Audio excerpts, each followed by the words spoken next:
Hey guys, I figured I would venture out and do my own wrap-up video and stop riding the coattails of Bridget for once.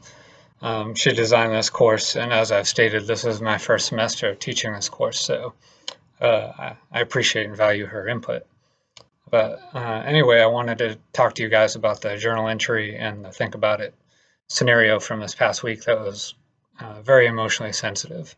And as many of you pointed out and have figured out, my intent of this exercise was actually to elicit an emotional response. So although this situation or scenario is hypothetical, the idea is to think through this situation as if you were in it. Uh, and ask yourself, would you potentially find yourself falling into the possibility of noble cause corruption that we wrote about this week? I know some of you knew that it could cause problems, particularly when it comes to conviction, but you said you'd still do whatever it takes to save the child. And that's okay, and I appreciate your sincerity on this topic because society and us as humans have this natural tendency to have affinity for a child and view them as innocent, even though we have no nurturing relationship or we don't know this child personally. Some of us have small children or nieces or nephews, and we would do anything to not put them in danger, and we do anything to take them out of danger. But it's important that we look at this situation objectively and also with some clarity, just in case you ever face this type of situation, especially for those of you who carry or ever will carry a badge.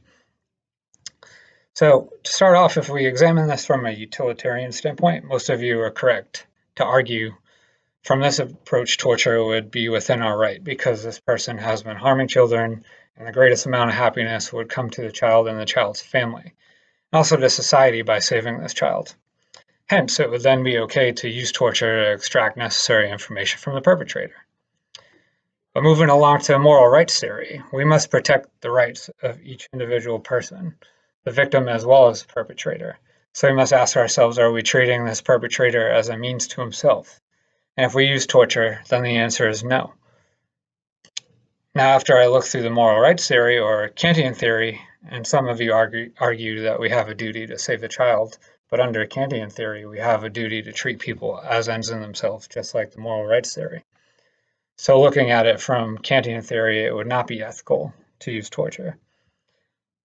Personally, I like to look at the justice as fairness approach, because now that I've looked at both the moral rights and Kantian theory, I find that it's unethical.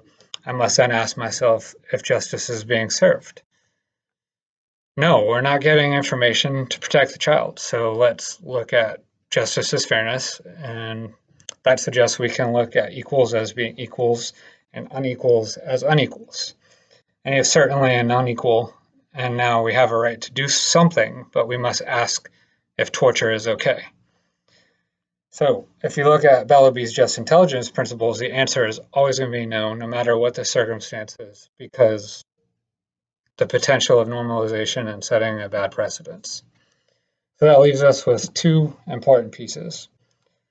First, we've lost the ability to convict the perpetrator if we go above the law and torture this individual.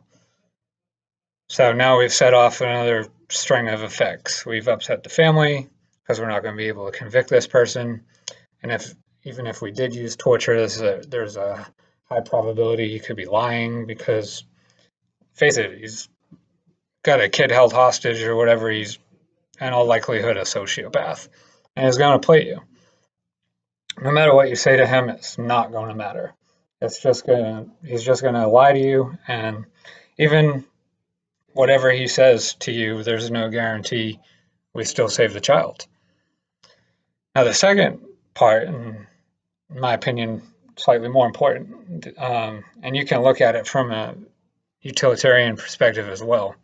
If you use torture, the greatest amount of unhappiness is not only just the perpetrator, it can also be to society as a whole as well as the police department. Because if word gets out that we went above the law, it's very likely going to get blown up, just like all the other, police brutality cases or police shooting cases. A lot of you provided examples about this week and that we've talked about this week. If we use torture and go above the law, it's just going to explode. It's going to be perceived that the police department, we don't follow rules, and society is just going to continue to not trust the police department. That's a significant consideration because I know the immediate ticking time bomb that goes off in everyone's head is to do whatever it takes to save the child. But there are other avenues we can take to extract the information, like dig into this person's life, pick out every little iota of information that you can use to your advantage. Use whatever means of manipulation you can to get this person to talk without using torture. Use your brains. I mean, you don't just rely on talking. You can send out search parties. You do absolutely whatever it takes within the realm of the law. That way, there's no chance this person walks due to some technicality. If any of you guys have been a human interrogator or a law enforcement officer that has done interrogations, you all know that there's plenty of other tactics we can use aside from torture. Anyway, that's my thoughts on it. Feel free to discuss below. Keep it civil as we've done throughout the course. This is obviously a sensitive topic to everybody. But again, good job this week. If you guys have any questions about the quiz, feel free to send me an email. I know it was a rough quiz this week. It was a tough one. So I can provide you feedback and point you where to find the information in the readings.